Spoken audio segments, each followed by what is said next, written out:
Hello everyone, আসসালামু আলাইকুম। আশা করি সবাই খুব ভালো আছেন এবং সুস্থ আছেন।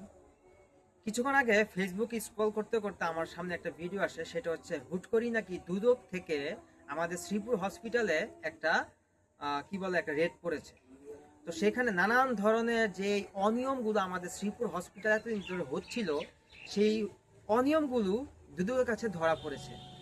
আমি জানি না দুদক এই ভিডিওটা দেখবে কিনা। আমি দুদকের ঊর্ধ্বতন কর্মকর্তার কাছে একটা রিকোয়েস্ট করতে চাই। আমাদের গাজীপুর শ্রীপুর যে 50 শয্যা বিশিষ্ট যে হসপিটালটা আছে গাজীপুর শ্রীপুর, এই শ্রীপুরে হসপিটালে যে সরকারি ঔষধগুলো আছে, এই ওষুধগুলো আসলে কোথায় যায় সেটা আমরা সারা গাজীপুর শ্রীপুরবাসী আমরা জানতে চাই। এই ওষুধগুলো কোথায় যায়?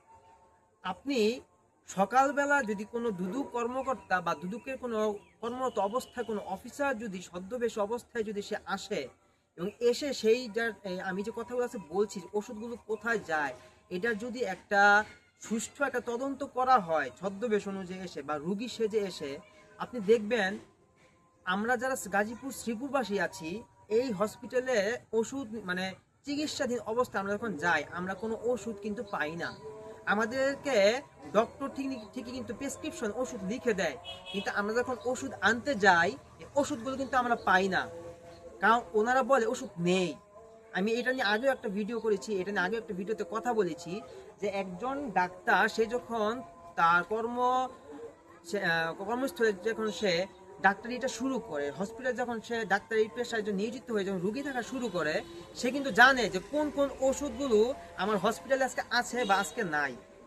একজন ডাক্তার কিন্তু অবশ্যই জানে, জেনেই কিন্তু সে প্রেসক্রাইবটা করে। ঠিক আছে, কিন্তু আমরা যখন প্রেসক্রিপশন করার পরে যখন যে আমাদের হসপিটাল থেকে যে ওষুধটা দেওয়া হয় সেই ওষুধটা আমরা কেউই পাই না। এই ওষুধগুলো আসলে কোথায় যায় বা এটা কারা খায় বা কোথায় বিক্রি হয় সেটাও কিন্তু আমি আগের ভিডিওতে বলেছি।